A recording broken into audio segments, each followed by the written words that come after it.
پیر طریقت رہبر شریعت حضرت علامہ پیر زاہد الراشدی صاحب دامت برکاتہ العالیہ تشریف لانے والی ہیں۔ نعرہ تکبیر۔ اللہ والوں کا علاقے میں آنا یہ باعث برکت سے خالی نہیں ہے، یقیناً جہاں ان کے قدم لگتے ہیں اللہ رب العزت برکات کو نازل کرتے ہیں۔ اللہ رب العزت ایسے حق والوں کا سایہ ہمارے سروں پر تا دیر قائم رکھے۔ قال اللہ تعالی فی القرآن المجید والفرقان الحمید قل ان کنتم تحبون اللہ فاتبعونی یحببکم اللہ۔ قال النبی صلی اللہ علیہ وسلم المرء مع من احب، اور کما قال علیہ الصلاۃ والسلام سبحان ربک رب العزۃ عما یصفون وسلام علی المرسلین والحمد للہ رب العالمین۔ اللہم صلی علی سیدنا مولانا محمد وعلی آل سیدنا مولانا محمد وبارک وسلم۔ ابن ماجہ کی حدیث مبارکہ ہے، اللہ کے حبیب صلی اللہ علیہ وسلم نے فرمایا جو بندہ درود شریف پڑھنا بھول گیا سمجھ لو جنت کا راستہ بھول گیا۔ تو سب بھائی انتہائی محبت کے ساتھ درود پاک پڑھ لیجیے۔ اللہم صلی علی سیدنا مولانا محمد وعلی آل سیدنا مولانا محمد وبارک وسلم۔ میرے بھائی دوستو، میں اور آپ سر کے بالوں سے لے کر پاؤں کے ناخنوں تک حضور اکرم صلی اللہ علیہ وآلہ وسلم کے احسانات میں ڈوبے ہوئے ہیں، بلکہ حقیقت تو یہ ہے کہ ہم نسل در نسل اللہ کے محبوب صلی اللہ علیہ وسلم کے احسانات کے مقروض ہیں۔ حضور اکرم صلی اللہ علیہ وسلم نے مجھے اور آپ کو اللہ رب العزت کا در بھی دکھایا اور جینے کا طریقہ اور سلیقہ بھی سکھایا۔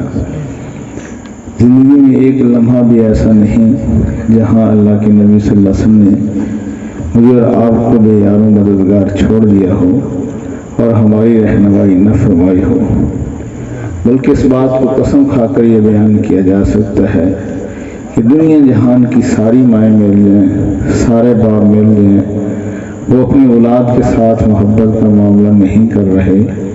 وہ حضور صلی اللہ علیہ وسلم 1450 سال پہلے اپنے امتی کی فکر فرما رہے ہیں۔ آج کی ماں بھی اتنی چھوٹی چھوٹی باتیں نہیں بتاتی، وہ حضور صلی اللہ علیہ وسلم 1450 سال پہلے اپنے امتی کی فکر فرما رہے ہیں۔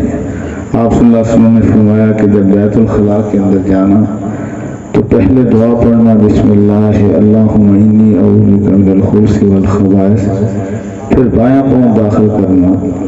حضور صلی اللہ علیہ وسلم نے فرمایا جو اس طرح بیت الخلاء میں داخل ہوتا ہے اور ضرورت پوری کرنے کے لیے کپڑا اتارتا ہے تو اللہ کے فرشتے اس کے ارد گرد پردے حائل کر دیتے ہیں تاکہ جنات اور شیاطین اس کے قریب بھی نہ آ سکیں۔ حضور صلی اللہ علیہ وسلم 1450 سال پہلے اپنی امتی کی فکر فرما رہے ہیں۔ پھر آپ صلی اللہ علیہ وسلم نے فرمایا جب تم اپنے بستر پر آنا تو اپنے بستر کو 3 بار جھاڑ لینا، کہیں یہ نہ ہو کہ بستر پر کوئی ایسی چیز موجود ہو جو تمہیں نقصان نہ پہنچا دے۔ اللہ کے محبوب صلی اللہ علیہ وسلم نے فرمایا جس چھت پر تم سوتے ہو اگر اس چھت کی منڈیر نہیں ہے تو وہاں نہ سونا، کہیں یہ نہ ہو کہ تم رات کو نیند کی حالت میں ہی چل پڑو اور تم کہیں گر نہ جاؤ، تمہارا نقصان نہ ہو جائے۔ میرے بھائی دوستو، اتنی فکر تو میری ماں بھی نہیں کرتی۔ وہ حضور صلی اللہ علیہ وسلم 1450 سال سے آپ صلی اللہ علیہ وسلم اپنی امتی کی فکر فرما رہے ہیں۔ پھر آپ صلی اللہ علیہ وسلم نے فرمایا کہ جس نے رات کا کھانا کھایا اور اپنے ہاتھوں کو نہ دھویا، فرمایا اگر کوئی اس کا نقصان ہو گیا تو ہمارے ذمہ نہیں۔ ہمارے ایک استاد صاحب تھے تو ان کے وہ لاہور کے اندر خطابت کا کورس کرنے کے لیے گئے، بہت پرانی بات ہے۔ علامہ اقبال رحمۃ اللہ علیہ کے جو ساتھی تھے پروفیسر یوسف سلیم چشتی صاحب، وہ ان کو پڑھانے کے لیے آتے تھے۔ تو جب ایک دن آئے تو انہوں نے اپنی انگلی سب کے سامنے کی تو دیکھا کہ پٹی بندھی ہوئی تھی، پھر فرمانے لگے کہ دیکھو کل میں جب آیا تھا تو میری یہ انگلی بالکل صحیح سالم تھی. اصل میں رات ایسا ہوا کہ رات میں نے سنت کی خلاف ورزی کی. رات کا میں نے کھانا کھایا اور کھانا کھانے کے بعد ہاتھوں کو نہ دھویا. میری اس انگلی پر گھی کی چکناہٹ لگی ہوئی تھی. میں اسی طرح ہی سو گیا. میرے گھر سے ایک چوہیا نکلی. اس نے اس خوشبو کو سونگھا اور میری انگلی کو کاٹ لیا. اللہ کے محبوب صلی اللہ علیہ وسلم 1450 سال پہلے فرما رہے ہیں جس نے رات کا کھانا کھایا اور اگر اپنے ہاتھوں کو نہ دھویا تو اگر کوئی نقصان ہو گیا تو ہمارے ذمہ نہیں. میں کرتا رہا محسن انسانیت کی نقل. میں کرتا رہا محسن انسانیت کی نقل.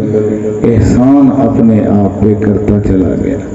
اللہ کے نبی صلی اللہ علیہ وسلم فرمایا جب تم رات کو سونا تو اپنے برتنوں کو ڈھانک دینا یا ان کو الٹا کر دینا. فرمایا اگر برتنوں کو ڈھانکو گے نہیں یا الٹا نہ کرو گے اور ان کو دھوئے بغیر ہی استعمال کر لو گے تو اللہ کے نبی صلی اللہ علیہ وسلم نے فرمایا کہ ہو سکتا ہے کہ تم لا علاج مرض کے اندر مبتلا ہو جاؤ.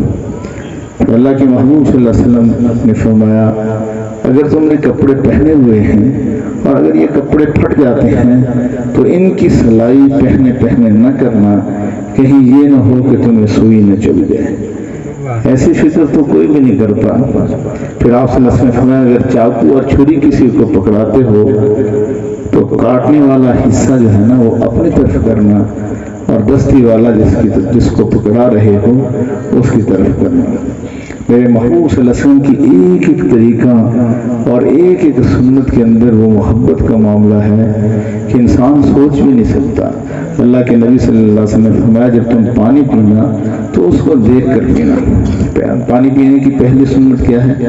اس کو دیکھ کر پینا. ہم بچپن میں ایک واقعہ پڑھتے تھے, ڈائجسٹ کے اندر واقعہ پڑھا کہ ایک آدمی کا پیٹ بڑا ہونا شروع ہو گیا. اس کو ڈاکٹروں کے پاس لے کے گئے تو انہوں نے کہا تو پیٹ کے اندر تو سانپ ہے, اور چنانچہ واقعی علاج کر کے نکالا سانپ تھا. اب اس سے پوچھا کہ یہ سانپ آپ کے پیٹ میں کیسے گیا؟ تو اس نے کہا کہ میں نے سنت کی خلاف ورزی کی, پانی پیتے ہوئے میں نے پانی نہ دیکھا, میرے حلق کے اندر چھوٹا سا سانپ کا بچہ تھا وہ اتر گیا. میرے بھائی دوستو, حضور صلی اللہ علیہ وسلم 1450 سال پہلے اپنی امتی کے بارے میں فرما رہے ہیں کہ جب تم پانی پینا تو اس کو دیکھ کر پینا. ہندوستان کے اندر بھی ایک علاقے کے اندر ایک جماعت گئی تو وہاں ہندوؤں کی آبادی بھی تھی, مسلمانوں کے گھر بھی تھے. تو ایک چھوٹا بچہ اپنے مسلمان دوست کے ساتھ آ گیا. اب جب وہ مسجد میں آیا تو وہاں جو بزرگ بیان فرما رہے تھے تو وہ بتا رہے تھے کہ ہمارے محبوب صلی اللہ علیہ وسلم جب پانی پیتے تھے تو دیکھ کر پیتے تھے. پانی پینے کی سنتیں بیان فرما رہے تھے. اب اس بچے نے سنا, ہندو بچے نے, رات کو اس کو پیاس لگی. اس نے اپنی والدہ سے کہا کہ امی جی مجھے پانی لا کر دو. ماں اٹھی, اس نے پانی لا کر برتن اس کے ہاتھ میں پکڑا دیا. اب یہ بچہ بیٹھا ہوا کہتا ہے امی لائٹ جلاؤ گی تو میں پانی پیوں گا. ماں گئی, لائٹ جلا کر اس بچے کے پاس آئی. اب جب بچے کے پاس آئی تو بچے نے پانی پینے سے پہلے جب برتن کے اندر دیکھا تو ایک بڑا بچھو تھا, اور اپنی ماں کو کہا کہ دیکھو امی ادھر بچھو ہے. اب ماں نے جب دیکھا تو واقعی بڑا بچھو ہے. ماں کہنے لگی کہ بیٹا مجھے آپ یہ بتاؤ یہ پانی پینے کا طریقہ آپ نے کہاں سے سیکھا ہے؟ تو اس بچے نے کہا کہ فلاں مسلمان کے دوست کے ساتھ میں مسجد میں گیا, وہاں بزرگ بیان فرما رہے تھے تو وہ بتا رہے تھے کہ ہمارے نبی پاک صلی اللہ علیہ وسلم جب پانی پیتے تھے تو دیکھ کر پیتے تھے, یہ ان کا طریقہ ہے, تو میں وہاں سے یہ سیکھ کر آیا ہوں. ماں کہنے لگی کہ بیٹا جس نبی کے طریقے ایک طریقے پر عمل کرنے سے ہم اتنے بڑے نقصان سے بچ گئے ہیں, اگر پورے دین کو اختیار کر لیں گے تو ہم کتنے نقصانات سے بچ جائیں گے, کل جا کے پورا گھرانہ ہی ہم مسلمان ہو جائیں گے. تو میرے بھائی دوستو, میں اور آپ ہر کام اللہ کے نبی صلی اللہ علیہ وسلم کی یاد کے ساتھ کریں, پھر کیا ہوگا؟ آپ صلی اللہ علیہ وسلم کا ہمیں قرب نصیب ہو جائے گا. اللہ کے نبی صلی اللہ علیہ وسلم نے فرمایا کل آخرت میں میرے سب سے زیادہ قریب وہ لوگ ہوں گے جو کثرت سے درود پڑھنے والے ہوں گے اور میری سنت پر عمل کرنے والے ہوں گے. تھوڑا سی ہم رک جایا کریں, پانی ویسے بھی پیا جائے گا, اگر اللہ کے نبی صلی اللہ علیہ وسلم کے طریقے کے مطابق پئیں گے اللہ کی قسم اس سے بڑی کوئی اور عبادت نہیں ہو سکتی. ہم تھوڑی دیر رک جا کریں، اس سے محبوب صلی اللہ علیہ وسلم کا قرب نصیب ہو جائے گا۔ ابھی ہم نے گھر جانا ہے تو ہم اس میں بھی دیکھیں گے کہ اللہ کے نبی صلی اللہ علیہ وسلم جب رات کو گھر داخل ہوتے تھے تو آپ کا کیا طریقہ ہوتا تھا۔ سیرت کی کتابوں میں ہے، حدیث میں مبارکہ کے اندر آتا ہے، اللہ کے محبوب صلی اللہ علیہ وسلم جب رات کو گھر میں داخل ہوتے تھے تو آپ آہستہ آواز جو ہے دروازہ کھٹکھٹاتے، آہستہ آواز سے السلام علیکم فرماتے۔ اگر دن کا وقت ہوتا تو محبوب صلی اللہ علیہ وسلم گھر والوں کو اونچی آواز سے السلام علیکم فرماتے۔ اور آپ صلی اللہ علیہ وسلم نے فرمایا جب خاوند گھر میں داخل ہوتا ہے اور مسکراتے چہرے سے اپنی بیوی کو سلام کرتا ہے، بیوی خاوند کے سلام کا جواب مسکراتے چہرے سے دیتی ہے، تو اللہ تعالیٰ ان دونوں کو دیکھ کے مسکرا رہے ہوتے ہیں کہ میرے اس بندے اور میری بندی کا تعلق میری وجہ سے بنا، جب تک بکے نہ تھے کوئی پوچھتا نہ تھا، جب تک بکے نہ تھے کوئی پوچھتا نہ تھا، اے اللہ تو نے خرید کر انمول کر دیا۔ تو انشاءاللہ ہر کام میں ہم دیکھیں گے اور اللہ کے نبی صلی اللہ علیہ وسلم کی چال کا انداز کیا تھا۔ چلیں گے ویسے بھی چلنا ہو جائے گا۔ آپ صلی اللہ علیہ وسلم جب چلتے تھے تو حضور صلی اللہ علیہ وسلم کی چال کا یہ انداز تھا جیسے کہ اونچائی سے نچائی کی طرف آ رہا، اور آپ صلی اللہ علیہ وسلم اپنے پنجوں پر وزن دیتے تھے، ایڑیوں پر نہیں دیتے تھے۔ ایڑیوں پر وزن دے کر تکبر کی چال پیدا ہوتی ہے، اور اس سے عاجزی۔ حضور صلی اللہ علیہ وسلم اس شان کے ساتھ چلتے تھے کہ آپ کی نگاہیں نیچی ہوتی تھی۔ ہم تو اکڑ اکڑ کے چلتے ہیں، یہ اکڑ اکڑ کے چلنا اللہ کو پسند نہیں ہے۔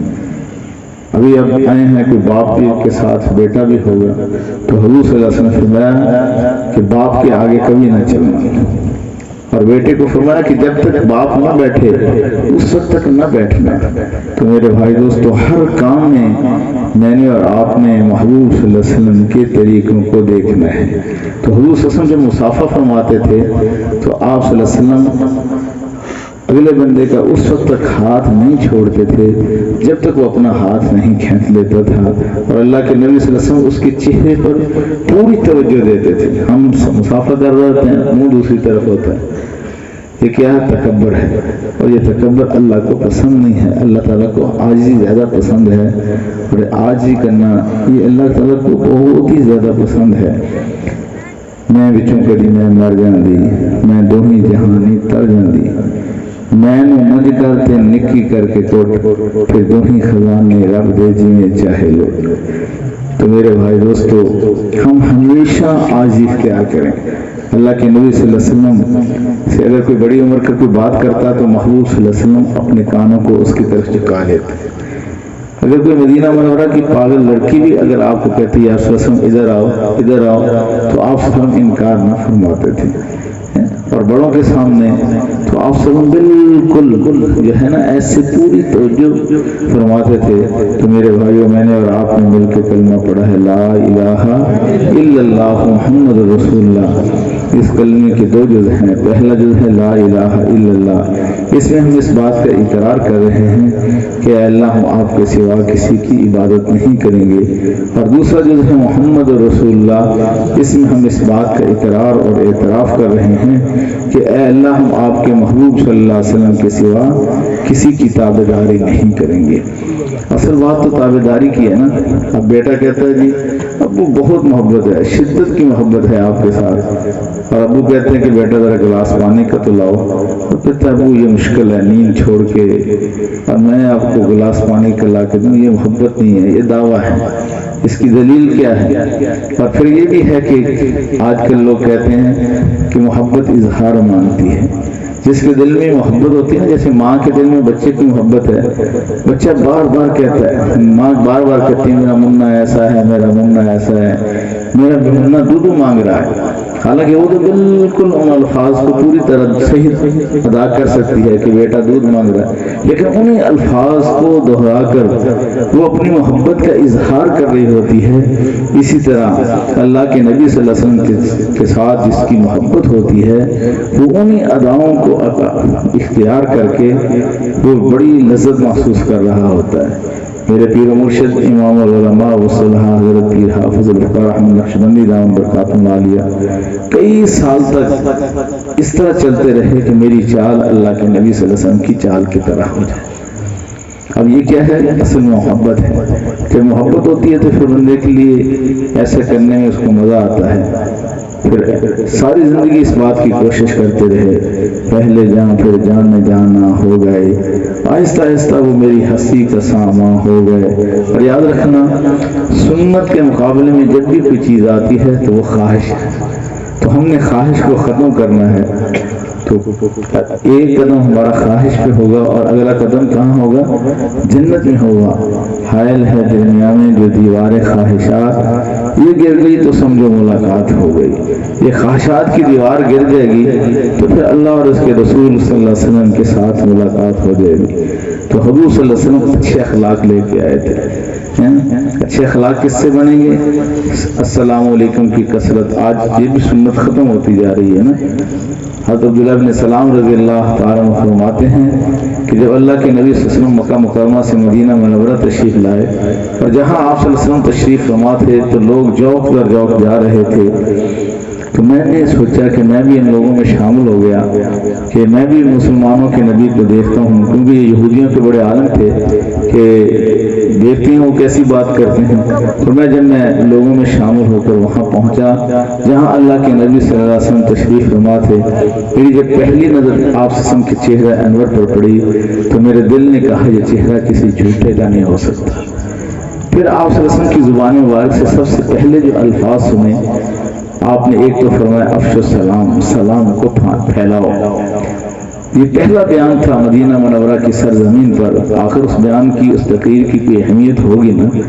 جو آپ صلی اللہ علیہ وسلم نے پہلا بیان فرمایا، پہلی تقریر فرمائی کہ لوگوں سلام کو پھیلاؤ اور لوگوں کو کھانا کھلاؤ اور صلہ رحمی کرو. صلہ رحمی کیا ہے؟ رشتہ دار تعلق توڑیں اور ہم ان کے ساتھ جوڑیں.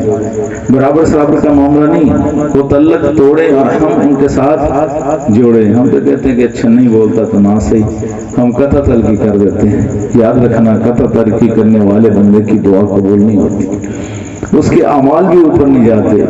اللہ کے محبوب صلی اللہ علیہ وسلم نے تو سب کو معاف فرما دیا تھا. اور آج ہم ہیں جو تھوڑی سی بات ہوتی ہے دل میں رکھ کے بیٹھ جاتے ہیں. یہ کینہ اور یہ چیزیں، اللہ کے نبی صلی اللہ علیہ وسلم نے فرمایا کہ میں کسی کے بارے میں اپنے دل میں کینہ نہیں رکھتا. کینہ کیا؟ چھپی ہوئی دشمنی. فرمایا کہ یہ میری سنت ہے. حالانکہ آپ کی کروڑا سنتیں ہیں. آج ہم بڑے بڑے دعوے کرتے ہیں کہ یہ ہے وہ ہے، لیکن محبوب صلی اللہ علیہ وسلم کی اس سنت پر ہم عمل نہیں کرتے. سینے کو بے کینہ. ہم دین کا کام کرنے والے بھی ان چیزوں میں پڑے ہوئے ہیں کہ ایک دوسرے کے بارے میں بغض، نفرت، قطع تلقی. تو اس چیز کو ہم نے ختم کرنا ہے. اللہ کے نبی صلی اللہ علیہ وسلم نے دیکھو جب مکہ مکرمہ فتح ہوا، آپ کتنے بڑے ان کے فاتح ہیں کہ حضور صلی اللہ علیہ وسلم جب مکہ مکرمہ میں فاتح کی حیثیت سے داخل ہوتے ہیں تو آپ صلی اللہ علیہ وسلم اپنی سواری پہ اس طرح جھک کے بیٹھے ہوئے تھے کہ آپ صلی اللہ علیہ وسلم کی داڑھی مبارک اونٹنی کی کجاوے کے ساتھ لگ رہی تھی. اور آپ صلی اللہ علیہ وسلم فرما رہے تھے کہ آج میں وہی کہوں گا جو میرے بھائی یوسف علیہ السلام نے کہا. حضرت یوسف علیہ السلام کو جب کنویں میں ڈالا گیا اور انہوں نے کنویں کے منڈیر کو پکڑا اور بھائیوں نے، پہلے تو یہ تھا کہ کندھوں پہ اٹھایا ہوا تھا. حضرت یعقوب علیہ السلام جب دیکھتے رہے اس وقت تک کندھوں پر اٹھائے رکھا. جب نوزنا سے اوجل ہوئے تو پٹک کے مارا زمین پر کہ بڑا باپ کا لاڈلا بنا پھرتا تھا. پھر کنویں میں ڈالا.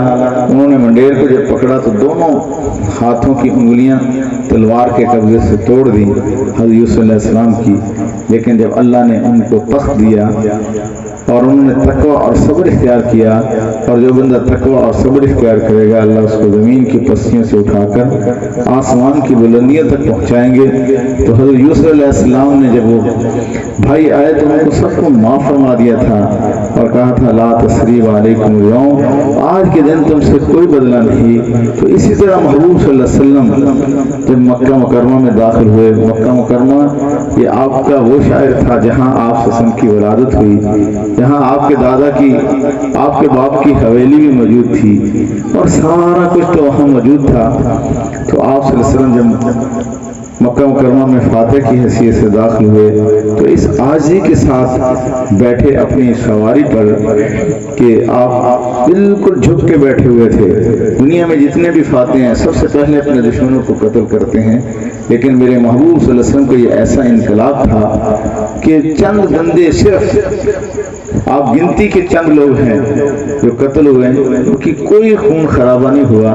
دنیا میں کوئی انقلاب دیکھ لیں، فرانس میں انقلاب آیا 25 لوگ مارے گئے، روس کے اندر انقلاب آیا 50 لوگ مارے گئے، 50 لاکھ لوگ مارے گئے۔ فرانس کا 25 لاکھ اور روس کے انقلاب میں 50 لاکھ۔ ہمارا ملک پاکستان اور ہندوستان تقسیم ہوا تو 1 کروڑ لوگ مارے گئے، لیکن میرے محبوب صلی اللہ علیہ وسلم کا ایسا انقلاب تھا کہ وہاں کوئی قتل و غارت نہیں ہوئی۔ آپ صلی اللہ علیہ وسلم فرما رہے ہیں کہ ابو سفیان کے گھر کو بھی امن قرار دے رہے ہیں کہ جو اس میں بھی داخل ہو جائے گا اس کو بھی امان مل جائے گی۔ اس طرح سب کو معاف فرما رہے ہیں، اور آپ فرما رہے ہیں کہ آج میں وہی کہوں گا کہ میرے بھائی یوسف علیہ السلام نے کہا۔ پھر وہ وقت آیا کہ صفوان بن امیہ آیا، یہ مکہ مکرمہ کا بڑا اسلحہ ڈیلر تھا، اور اس نے حضرت عمیر بن وہب کو تیار کر کے بھیجا تھا کہ جانا آپ نے جو ہے زہر میں بجھی ہوئی تلوار لے کے جاؤ، اور جتنا بھی ساری زندگی کا خرچ ہوگا تمہارے بچوں کا میں اٹھاؤں گا، تم رسول اللہ صلی اللہ علیہ وسلم کو قتل کر کے آؤ۔ اور جب حضرت عمیر بن وہب وہاں مدینہ منورہ پہ پہنچے تو اللہ کے محبوب صلی اللہ علیہ وسلم کے دیوانوں نے اس کو پکڑ لیا اور انہوں نے اقرار کر لیا۔ اللہ کے نبی صلی اللہ علیہ وسلم نے اس کو معاف فرما دیا۔ یہ عمیر بن وہب جو ہے اس کا غلام تھا۔ اب صفوان بن امیہ بڑا مکہ مکرمہ کا اسلحہ ڈیلر تھا اور بڑے لوگوں میں سے تھا۔ تو جب اللہ کے نبی صلی اللہ علیہ وسلم فاتح کی حیثیت سے مکہ مکرمہ میں داخل ہوتے ہیں، حضرت عمیر بن وہب کو اسلام لا چکے تھے، تو آ کر عرض کرنے لگے کہ اے محبوب صلی اللہ علیہ وسلم، صفوان بن امیہ کو بھی پناہ مل جائے گی، اس کو بھی امان مل جائے گی۔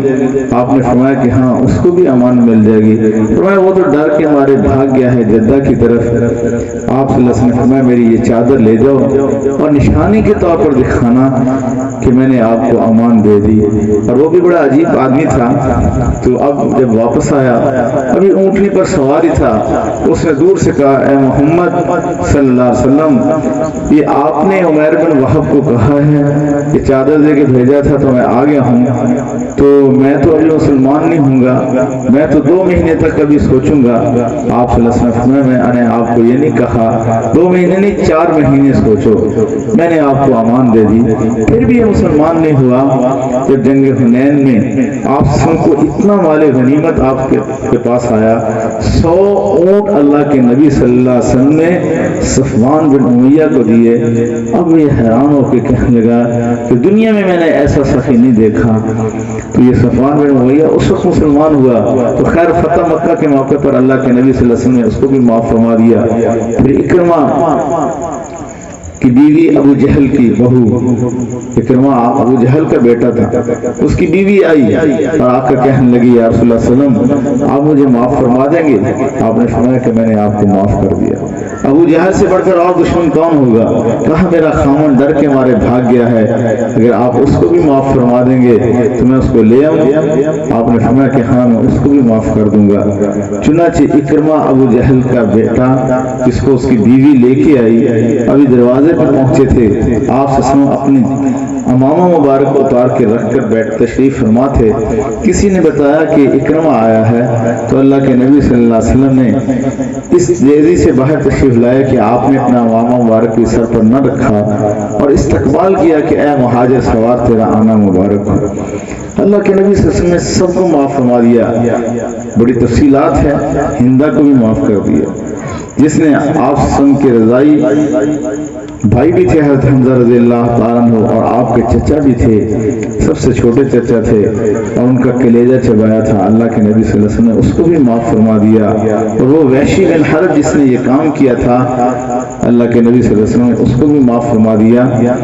اور اس نے جب وہ سامنے آ کے بیٹھا تو محبوب صلی اللہ علیہ وسلم نے فرمایا کہ آپ میرے پیچھے آ کے بیٹھ جایا کرو، مجھے میرا چچا یاد آ جاتا ہے۔ تو اس پہ بھی سیرت نگاروں نے یہ لکھا کہ حضور صلی اللہ علیہ وسلم جب تشریف فرما ہوتے تھے تو اللہ رب العزت کی رحمتوں کا نزول ہوتا تھا، تو حضور صلی اللہ علیہ وسلم نے وحشی بن حرب کو اپنے مجلس سے نہیں اٹھایا بلکہ پیچھے بٹھا کر ان رحمتوں کے نزول کے سلسلے کو جاری رکھا۔ اللہ کے نبی صلی اللہ علیہ وسلم اس موقع پر سب کو معاف فرما دیا۔ پھر آپ صلی اللہ علیہ وسلم حرم کعبہ کے اندر جاتے ہیں، تشریف لے جاتے ہیں، اور آپ صلی اللہ علیہ وسلم کے ساتھ صحابہ کرام بھی تھے۔ اب سب کے ذہن میں تھا کہ بیت اللہ کی چابی ہمیں ملے گی، کیونکہ حضور صلی اللہ علیہ وسلم نے فرمایا کہ عثمان بن طلحہ کو بلا کے لاؤ۔ عثمان بن طلحہ یہ شیبی خاندان کا نوجوان تھا جس کے پاس بیت اللہ کی چابی تھی۔ اب جب عثمان بن طلحہ کو لایا گیا، اس نے آتے ہی چابی محبوب صلی اللہ علیہ وسلم کے ہاتھ میں پکڑا دی۔ حضور صلی اللہ علیہ وسلم نے فرمایا کہ عثمان اس وقت کو یاد کرو جب یہ چابی تمہارے پاس تھی اور میں نے کہا تھا کہ مجھے بیت اللہ کا تالا کھول دو، ہجرت کی رات میں نے عبادت کرنی ہے، آپ نے نہیں کھولا تھا، اور میں نے اس وقت کہا تھا کہ عثمان اس وقت کو یاد کرو جب یہ چابی میرے ہاتھ میں ہوگی۔ آج اللہ نے یہ چابی مجھے پکڑا دی ہے، لیکن میں ایسا نہیں کروں گا، یہ میں چابی آپ ہی کو دے رہا ہوں اور قیامت کی صبح تک یہ چابی آپ ہی کے خاندان کے اندر رہے گی۔ میرے بھائی دوستو، کتنے ایسے واقعات ہیں۔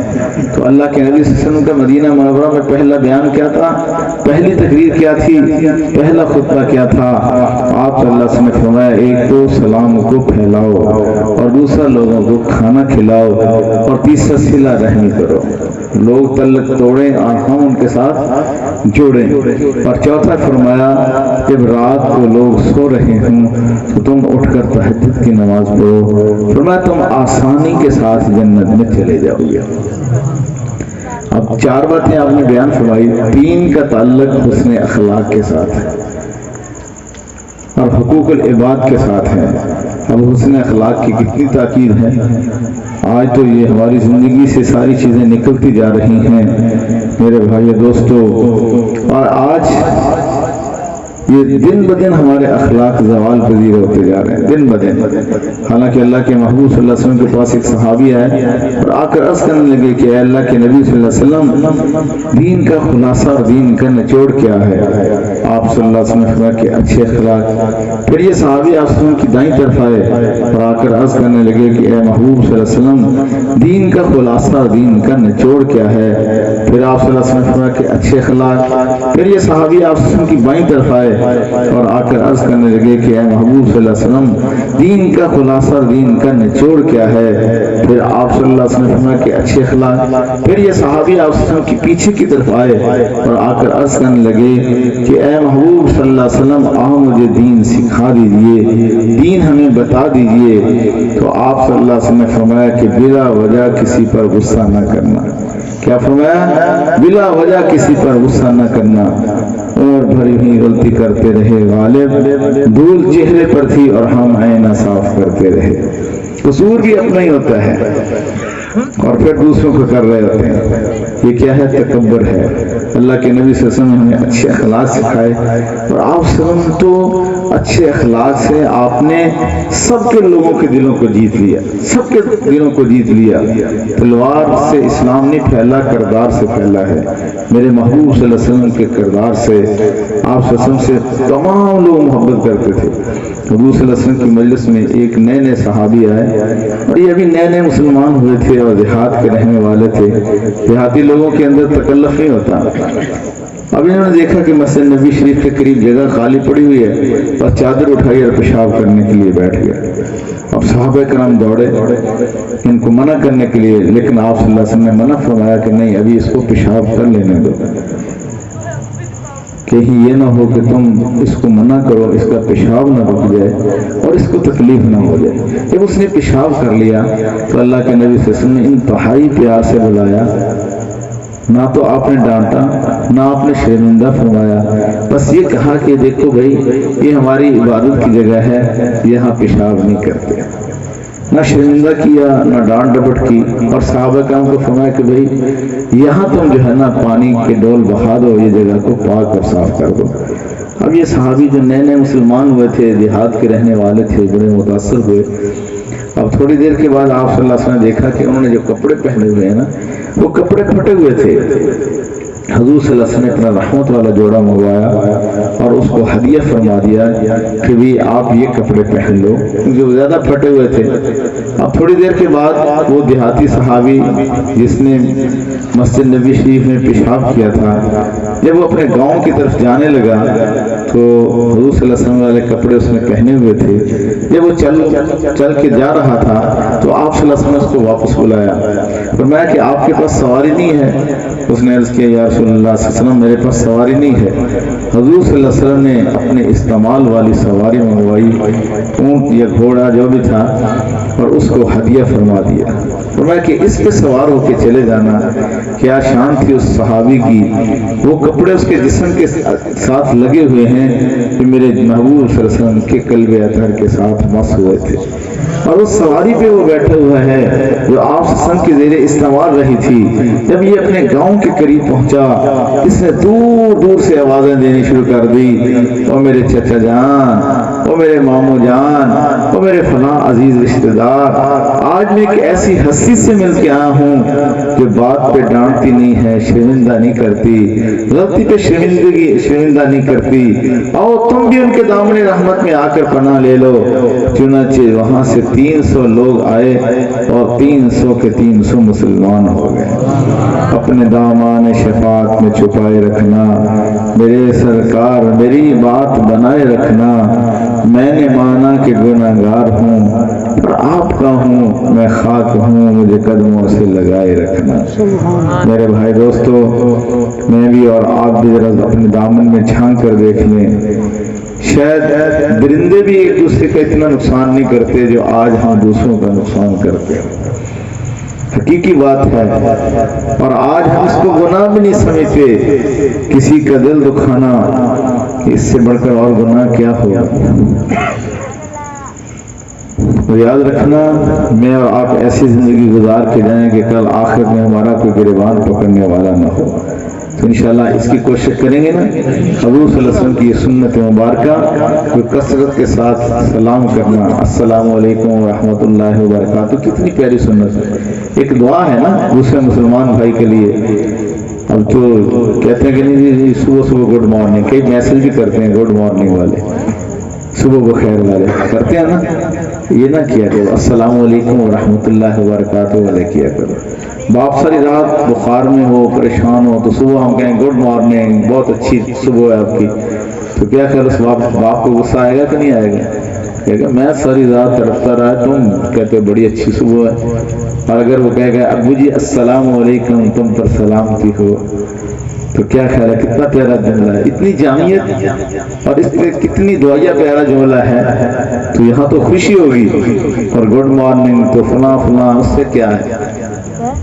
چاہے دنیا جہان کے جتنے بہترین کلمات ہو جائیں، لیکن میرے محبوب صلی اللہ علیہ وسلم کی زبان مبارک کے جن کلمات نے بوسے لیے ہیں، اللہ کی قسم ان کو کوئی نہیں پہنچ سکتا۔ آج سارے لوگ کہتے ہیں کہ جی بڑی جو ہے نا رزق کی بڑی کمی ہے۔ ایک صحابی نے عرض کیا یا رسول اللہ صلی اللہ علیہ وسلم میں مالی طور پر بہت زیادہ پریشان ہوں، تو آپ صلی اللہ علیہ وسلم نے فرمایا جب گھر جایا کرو تو گھر والوں کو سلام کیا کرو۔ کیا کیا کرو؟ گھر والوں کو سلام کیا کرو۔ باہر بڑا سلام کرتے ہیں، ٹھنڈا پیو گے، گرم پیو گے، یہ ہے وہ ہے، لیکن گھر جاتے ہی ہمارے تیور بدل جاتے ہیں۔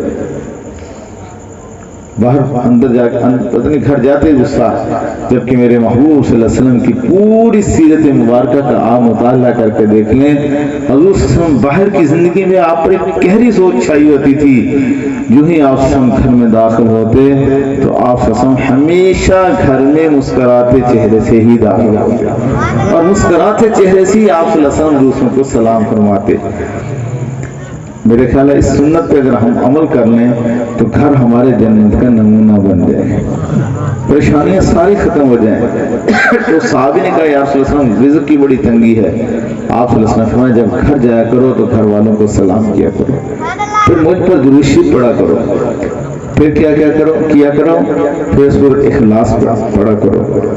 آپ کی عادت مبارکہ تھی کہ آپ اپنے ساتھیوں کا خیال فرماتے تھے، جیسے آپ ایک دفعہ تشریف فرما ہیں، حضرت سلمان فارسی رضی اللہ تعالیٰ عنہ آئے تو حضور صلی اللہ علیہ وسلم دیکھا کہ وہ کھڑے ہیں، جگہ نہیں ہے نا، تو آپ نے اس کو اپنی طرف آپ نے فرمایا کہ ادھر میری طرف آؤ، اور جب حضرت سلمان فارسی آپ کے قریب ہوئے تو حضور صلی اللہ علیہ وسلم جس تکیے کے ساتھ ٹیک لگا کے تشریف فرما تھے، آپ نے وہ تکیہ نکال کر فرمایا سلمان اس کو لے لو، اور پھر ساتھ ہی فرمایا جو کسی مسلمان بھائی کے اکرام میں تکیہ پیش کرتا ہے اللہ تعالیٰ اس کے گناہوں کو معاف فرما دیتے ہیں۔ تو ہم اکرام کیا کریں دوسروں کا۔ ایک دفعہ حضرت عبداللہ بن زید رضی اللہ تعالیٰ عنہ آئے اور بیٹھنے کی جگہ نہیں تھی، اللہ کے نبی صلی اللہ علیہ وسلم نے اپنی چادر مبارک اس کی طرف پھینکی اور فرمایا کہ یہاں بیٹھ جاؤ۔ ایک دفعہ ایک اور صحابی آئے، آپ صلی اللہ علیہ وسلم نے اپنی دیکھا کہ وہ کھڑے ہیں، جگہ نہیں ہے بیٹھنے کی، تو آپ صلی اللہ علیہ وسلم نے اپنی چادر ان کی طرف پھینکی اور فرمایا کہ اس کو بچھاؤ اور بیٹھ جاؤ۔ انہوں نے اس چادر کو چوما، آنکھوں پہ لگایا اور سر پر رکھا، کہا اللہ کے نبی صلی اللہ علیہ وسلم یہ بچھانے کے لیے نہیں، یہ تو سر پر رکھنے کے لیے۔ تو اتنا خیال کرتے تھے، آج تو ہم اپنے ماں باپ کا بھی خیال نہیں کرتے اور ہمیں اس چیز کا احساس ہی نہیں ہے۔ تو آپ صلی اللہ علیہ وسلم نے فرمایا، تو صحابی کا کچھ عرصے